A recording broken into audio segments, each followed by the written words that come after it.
Hey everybody, you're listening to The Ox and the Rat. I'm the Ox. And I'm the Rat.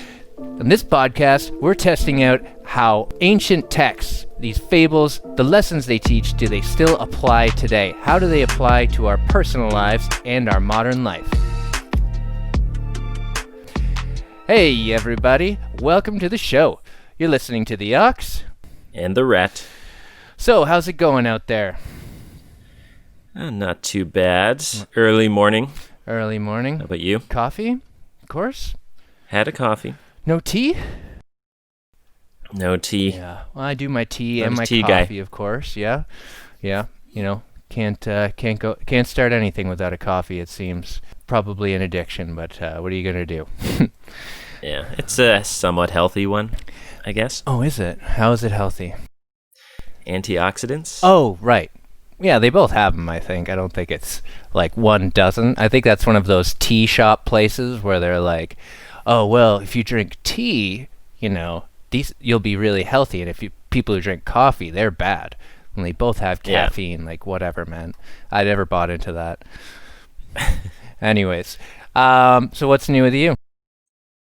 Not much. This weekend, I made a few new items. I was cooking some stuff. Made some cauliflower pizza. Oh, we're doing the keto, is that right?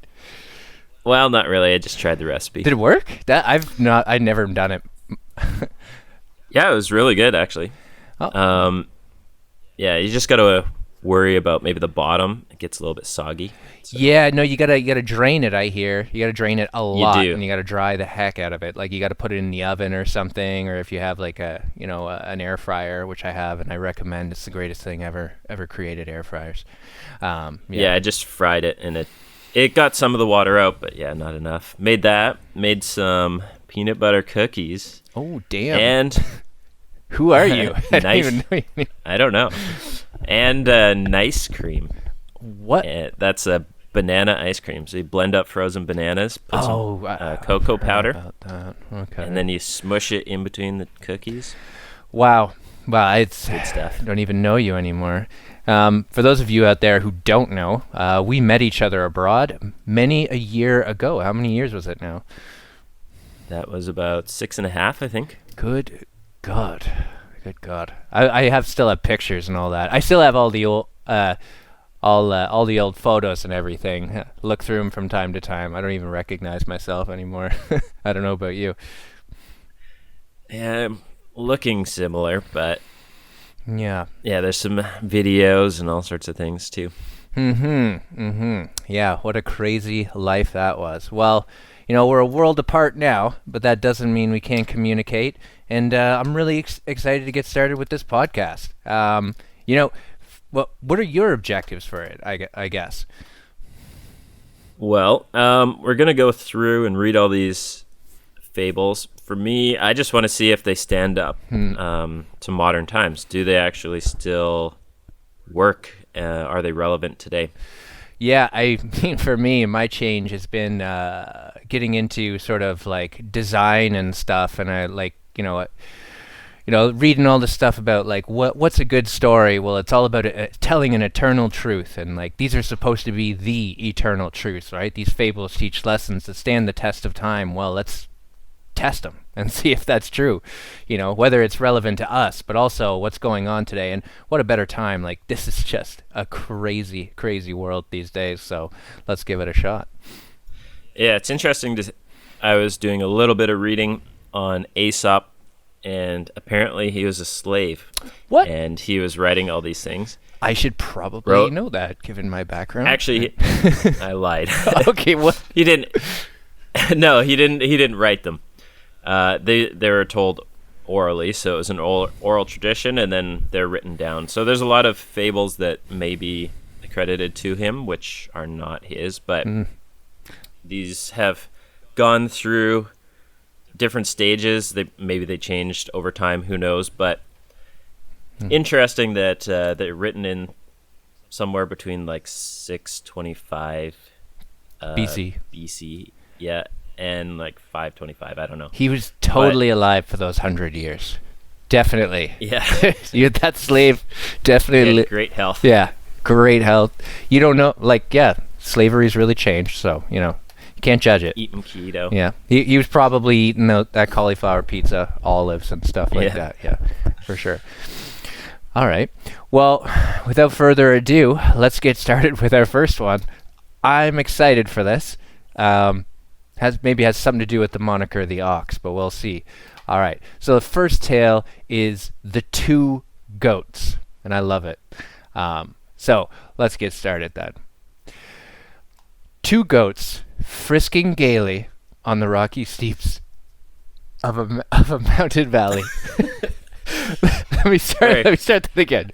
Very mature. Yeah. Two goats frisking gaily on the rocky steeps of a mountain valley chanced to meet, one on each side of a deep chasm through which poured a mighty mountain torrent. And I'm just realizing I'm not sure if it's chasm or chasm. We're going with chasm today. The trunk of a fallen tree formed the only means of crossing the chasm, and on this not even two squirrels could have passed each other in safety. That's a narrow fallen tree chasm. The narrow path would have made the bravest tremble. Not so our goats. Their pride would not permit either to stand aside for the other. One set her foot on the log, the other did likewise. In the middle they met, horn to horn. Neither would give way, and so they both fell, to be swept away by the roaring torrent below. Do you want to guess the moral of this one? I just see it at the end here. Is that what the you're moral? Looking at it. Okay. Oh, I thought you were going to be guessing it. All right. Well, I didn't mean to, but anyways, Do you want to I was pretend to looking guess it?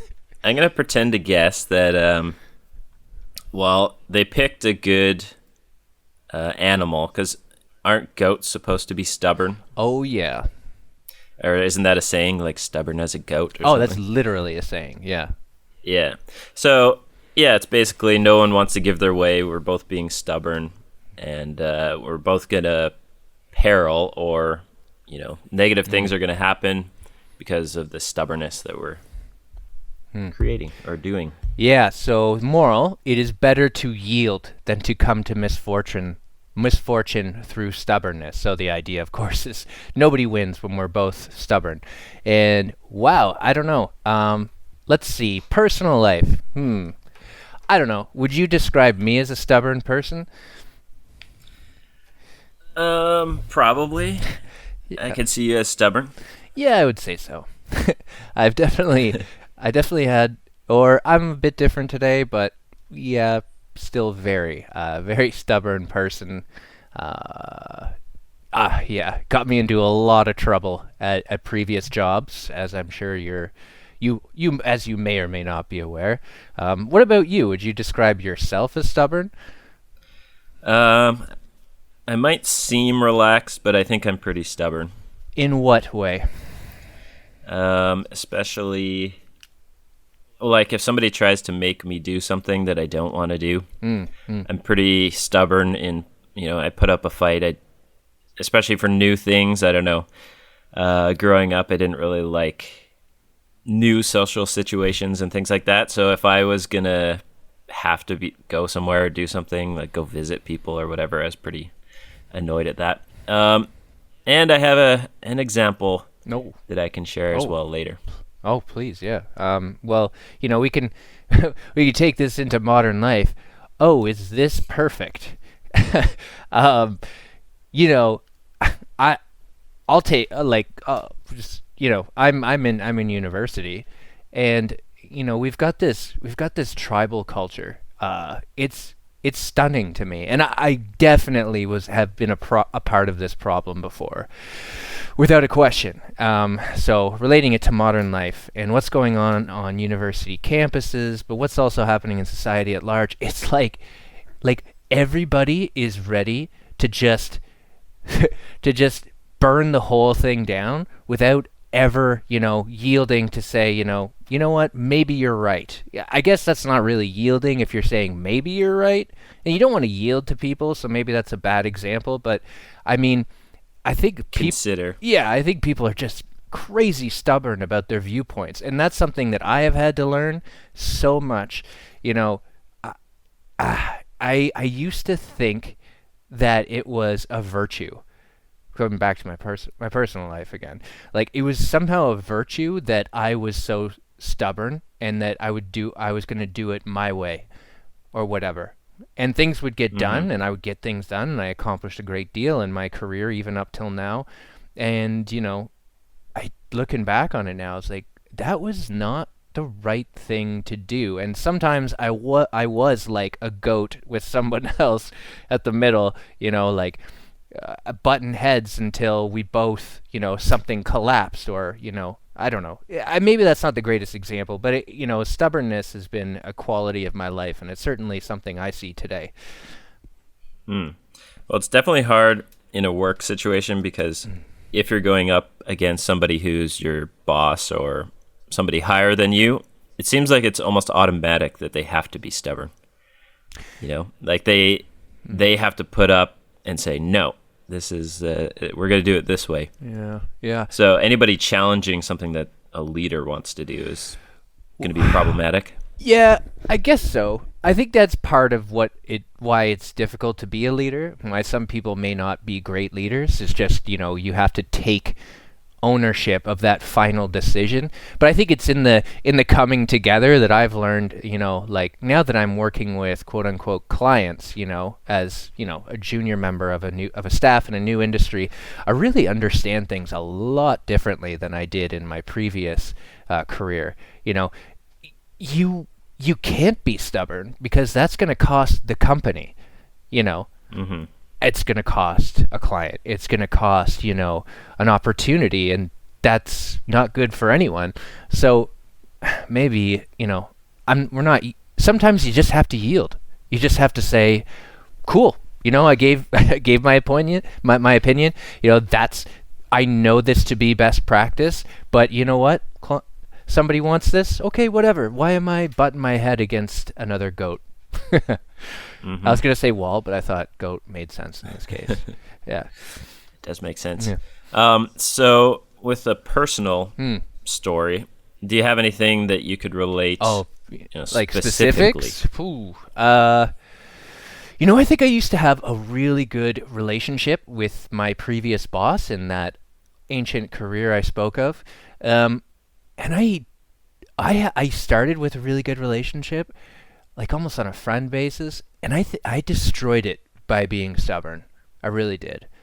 And it led me to a point later on when I had to apologize. Like looking back on it, it's like, I sent him a message, sent a few people messages, and was like, I'm really sorry. I look back on it now, and I may have caused things to go the wrong way. I did not help anything by saying no to certain things. For example, like let's say there was a program that somebody else was setting up and I just didn't agree with it, and I had good reasons to, but because of my obstinance with it, I don't think it ever got off the ground, and it was good for the people we worked for. Like it was good for them, but I resisted it and ultimately made it less successful or unsuccessful. So nobody won there. Maybe my way was better, but who cares if it means that nothing gets done in the end? So yeah. Is this the first boss? Yes. That we both had? Yes, that's right. Yeah. I guess that's the big reveal right there. We both worked in the same place. Yeah, it was the same one, and it was a program that you were involved with as well, and we all had to be a part of. And I was just Mr. No all the time. Yeah, I knew better. Yeah. Well, I have I guess a similar one. I mean, I went through something just this weekend, which seems to happen quite often. Just within relationships. Oh yeah. Being stubborn, I have trouble dealing with that. So stubborn to the point where you just can't even talk. You're just like, okay, well, if you're not going to do it, if you're not going to talk, I'm not going to talk, and we'll sit in silence. Oh God, isn't that been there, man? That is, you could cut that silence with a knife. Oh God, that's a good one. So does it say a specific story? I don't know how see. specific you want to get, but I understand. Oh, it's so stupid. Well, when you listen to other people's fights, you're just like, what? You fight over that? Yeah. Yeah. Yeah, it's just something. I asked my girlfriend to do something specifically, and she didn't want to do it. And then I was like, oh, why not? Kind of. It's just a back and forth. And yeah, it's just a simple task, but for whatever reason, she didn't feel like doing it, and I refused to also do the task. And then that was it. We're just like, okay. I ended up doing it afterwards. I just was like, fine, I'll do it. And I'll do everything. So eventually you did yield. I yielded, and I did it all. And, well, it was related to making my pizza. That I talked about earlier. Oh, yeah. So I yielded, and I did it all, and then we ate that delicious pizza in silence. Oh, God. That is, like... What a great meal it was. It's a guilt pizza. Oh, yeah. Jesus Christ. Oh, jeez, man. I've been there, too. Jeez. I'm gonna yield my time on that one because I've definitely done the exact same thing, like almost word for word, or action for action, but it probably, wasn't a pizza. Yeah. Oh, Jesus. Well, I mean, so technically I yielded, I guess, in some ways, but it's like yielding maybe is not enough. Like, I'd have to go beyond yielding and maybe acknowledge my part in it and be like, okay, that was stupid. We could have just, made a joke out of it or something like that, and then we both would have been fine. That's hard. It's very difficult. Yeah. So yielding is one, but there's more actions probably needed than just yielding. Yeah. Specifically in that event. Yeah. I've always had, yeah. Well, they don't call me the ox for nothing. It's not like they call you the rat for any particular reason, though. But I mean, like, I just, like, I used to feel like there was some kind of I had, like, some kind of moral high ground on everything. So it's like, well, I literally am right, and you literally are wrong. So I will not yield. And then by the time you do, it's like you found a way to get around it through an argument, and like, nobody really wins. Everybody walks away feeling unclean and like, has that residue of anger behind. Yeah, it's not a nice thing, and man, is that a skill. Like, that is a crazy skill that is just not happening enough. I think so. I'll talk about university and bring that back around. This is what I do not enjoy about academics these days. Like, everybody is triggered constantly. And it's like, so everybody thinks what you're saying, they read into it. It can't just be like, well, I disagree with you for the following reasons. It's like, oh, he's saying this. And like, no, I'm literally writing what I wrote. It doesn't need to be a fight. And I've been a part of that too. But, man, like, it's all the freaking time. It's all the time. Like, you can't say anything. You cannot disagree. And it's like everybody's just blowing sunshine at each other all the time. I swear to God, every course intro on these Zoom calls, because everything's been online, is like, okay, so how's everybody feeling about the course? And everybody's like, it's the greatest course ever. Oh, it's so good. Oh my God. And then I'm the only one. And I remember this last one, I literally said, no, you'll have to trust me on this. I said, I'm just gonna have to push back a little bit on this. Everything is okay because you have two LMSs for one course. What's that about? Why are we using this? Like, I still can't access the readings, and it's week 3. Like, you should have known that before. Like, those are valid issues. And I got an email back saying that really upset the class. I was like, what? What are you talking about? I get read the riot act, like a parent being like, you will you will do this, you will do that. These are the way. Like, no. Like, what exactly did I do wrong? Just because these people can't handle, like, a little bit of negativity. But again, I think you need to come with solutions. And throughout that, it was like, here's what we should do. Here's, like, for example, like, you gave us 6 readings. Like, so why don't you nobody can finish them. These are week-long classes. You give us 100 pages to read. That's insane. She's like, yeah, it's like, oh yeah, well, it's a tough first week. It's like, no, it doesn't have to be insane. Like, just give us the one reading and a few suggested readings, core and suggested. This has happened in other classes. That's a legitimate, and it's like, oh yeah, that's a good suggestion. But I still get, oh, you're too negative. Like, well, I'm sorry, some shit sucks.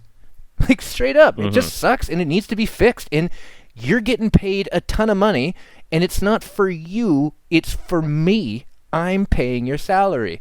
So, I feel like I have valid criticisms. I want to talk about it, and nobody wants to talk about it. And I always make sure when I'm talking to people, it's like, I disagree because here's what I would put in its place. But it's really that focus on, oh, you're saying this, you're saying that. And like, can you focus on the solution? And actually, I didn't say that. Like, that's what you want to believe, so you can get that trigger, so that you can feel, out there and like, look, I put the big bad monster down. Like, no, you just lost an opportunity for a conversation. Bugs the heck out of me, obviously. Anyways, that's my rant. Yeah, I think as long as you're coming at that, like, going at those problems, and you're saying it in a reasonable manner, and people should be open to listen to it. I mean, why would you invite potential criticism with that question? How's everything going? If you're not willing to be like, oh, this person doesn't like it. Okay, well, they're just, I don't know, ignorant or something. They don't understand how I do this, so they're wrong. Because in North America, everything is you don't talk about things. Like, you don't. No. You don't. You never do. Nobody's honest. But I'll tell you, like, when I was in Europe for a year previously, a long time ago, before we met, it was the opposite. Everybody was so negative. So we got to find somewhere in the middle. But I'm not going to yield. I think it takes. I don't know. Maybe I fully disagree with this. But the key to the moral is then to come to misfortune, right? So we've been really focusing on it is better to yield. But I think it's like then to come to misfortune that we should be focusing on. Maybe that stubbornness part, right? Because what I'm talking about isn't stubbornness per se. Like, I'm pointing out an issue, and that's why I'm bothered by it, because there's a problem here. You literally ignored me, and now we're at misfortune because we went down the wrong path, and my goat got hit by a car. I don't know. Yeah. So they were. What is their misfortune in that situation? They were upset, or let's say you caused them to be upset, and then your misfortune is that people see you as like this, I don't know, negative person or something. Yeah, and everybody is in melancholy. There have been microaggressions, and now it's awkward, and we have to deal with it. It's very stressful. And I don't. Like, come back the next time, and it's like, see the same people. It's like, all right, new day. Who cares, man? You don't want to, like... I think we just need to be able to talk to each other. And I think a better example is, like, that client relationship where it's like, well, this is the real world. Like, you're either going to get that thing or you're not going to get it. And you come to the table with solutions and ideas. You push back where you can. And at the end of the day, you said your piece. Like, just let me say my piece, for God's sakes. Like, you can yield to that, right? They could yield to it too, right? But I yield when it comes to, like, I've said what I have to say. Okay, misfortune would be you lose a job. You lose an opportunity to work with somebody. You ruin the team. Probably better from my junior position, right? But, you bring sorrow to the team, the company that you work for. It's not good. But see, that's where I think it is. Like, so I agree. In the real world, it is better to yield than to come to misfortune. But we need to be careful to not just yield, right? To everything. Because that's just getting plowed over, man. Like, that's the wrong thing, So you got to pick your battles. You can't be like these goats. It's the wrong place, man. Maybe it's that log. Maybe it's that trunk of the fallen tree I'm not focusing on enough. Because it was so narrow. That was a thing. That was not the right time, right? Yeah. Butt your heads There's a time and a place. There you go. Wow. I'm feeling a lot more intelligent right now. Well, and then, so you could say that, but goats are pretty good at walking little narrow spaces, right? They are. They're able to walk on cliffs and things like that. Yeah, so for them, both of them thought, well, this is a perfect little chance. I mean, it's perfect for them to go solo, yeah. But they had the opportunity to learn that it wasn't. Like, they did it. They couldn't gotten anywhere. Anyway, yeah, go ahead. No, that's... Is that where you going? I don't know. Like, they should have... They tested out the ground, right? That's what I'm talking about. Like, coming to the table with solutions and relevant arguments. It's not about not having the discussion. It's about when and where, like you said, being tactical about it and strategic, perhaps.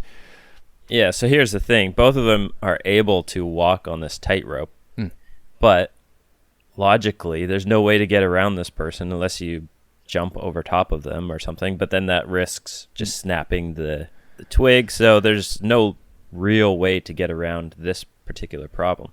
Yeah. So you got to yield. Yeah, well, I mean, if you're a goat and you met halfway, that was stupid. You shouldn't have gone out there. But you're there. Yeah. Maybe you walk it back. Yeah. And I think... Hopefully you're good in reverse. I don't know if goats can do that. I don't think they can. They should have, probably the safest bet would have been to jump. Oh, they got to jump over each other. You're a risk taker, Rat. You're a risk taker. I never knew that about you. Never knew that. I wouldn't do it, but that's what they should do. Other people should though. Yeah. Gotta jump. Yeah, gotta jump around. Yeah, so I'd say like walk it back, and that's a good metaphor. That's a good metaphor for what you were talking about.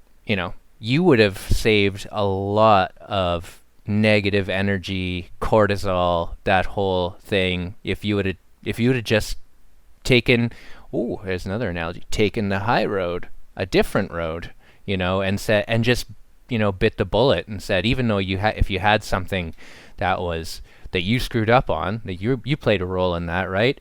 Not saying you only did, but just to say, I'm sorry, I guess. But I like the term walking it back too, because if you go rewind and then you're like, okay, well, this is what I actually meant by that. I didn't mean to do anything wrong. I just said this, and then that's it. So you're going backwards and then going forward again, but explaining it with I was gonna say with intent, but you're just explaining the situation about what you were trying to do. Yeah. I'm just trying to go across this log. I'm not trying to block you or anything like that. Yeah. So, but you've got to walk it back first, right? You got to walk it back first, because I keep looking at this image of the two goats hitting each other. So hopefully that's in everybody's mind. Is I'm like, there's no way you're not going to have that conversation on that thin tree trunk, right? That's not the time or the place. Maybe you've got to walk it back in order to allow that conversation to happen on the other side of the cliff. You know what I'm saying? And maybe that takes a little time to get back there, and then people are just you got to calm down because you're both almost died out peril. There. Yeah. Well, I'm thinking more. This Aesop's pretty smart. Aesop rocks. Yeah. Is that the Aesop Rocky? Is that the same? Must be. There's two. There's ASAP Rocky. Oh, Yeah, And I'm then old, so I don't know these things. and then there's Aesop Rock. Oh, and that's not as Two different that's people. not as good or famous. Is that correct? I don't know. Yeah. I don't know the other guys. I know Aesop Rocky. Okay, my bad. Oops. Sorry. I'm giving away a lot of information about my potential age. Or not. Well, yeah, probably. My interests, Or- probably. Or you're not a hip hop fan. I was. What happened to me? So we've discussed this fable. Mm. We've applied it to our own personal lives as we said we would. Yeah. Now, what's your conclusion? Is it Thumbs true? up, Is it thumbs not down. true? Thumbs up, thumbs down? Yeah. Do we have a middle? Like a middle thumbs? A sideways thumbs? Like sideways. what they would. Well, actually, the Roman emperor always made a decision. I don't think there's a halfway. You don't like half die. No, just Okay. get slashed. Let's just go yes or no, up or down. Is topwise an option? No, not an option. Twirling, always twirling. All right. A thumbs up, 100%. Yeah. Yeah. I don't even know why I Yeah. took time to think about that. I think this one's pretty clear, especially like after discussing it. Yeah, because we were kind of And- I was kind of like against it. No, I don't think. Mhm. Yeah, I don't know. It's really that because we were focusing on that yield thing. It's really about if misfortune could come from it. Sometimes you gotta be a goat. Yeah, I like that. That's a shirt right there. That's a shirt, a t-shirt. Sometimes you have to butt heads. Oh, well, there's 2 shirts now. You're welcome. You're Yeah, welcome. those are ours. Those are ours. Copyright it. Copyright it. All right. Awesome. Well, you know what? It's been great catching up, and you wanna give everybody a preview of our schedule coming up and what we're expecting to do. Well, hopefully, time permitting and everything else permitting, we're going to be releasing one of these episodes per week. So we're going to do the same thing. We're going to read a fable, discuss it, try to apply it to our lives, hopefully come out better people at the end of it. I honestly think I am better after thinking about this. Yeah. Wow. Interesting. And hopefully you guys are all feeling like better people. Not that I can make that claim. I should be making that claim that strongly. But yeah, hopefully you guys got something out of this. Yeah, take some time to think about it. Apply it to your own life. Where could you back up and think about things? Yeah, can't always be a goat. Sometimes you do want to be a goat. Also a shirt. A new shirt. Pick your battles. Oh, that's a good one too, yeah. Man, this Aesop had some stuff going for him. All right. Talk to you next time, my friend. All right. Goodbye. Bye-bye.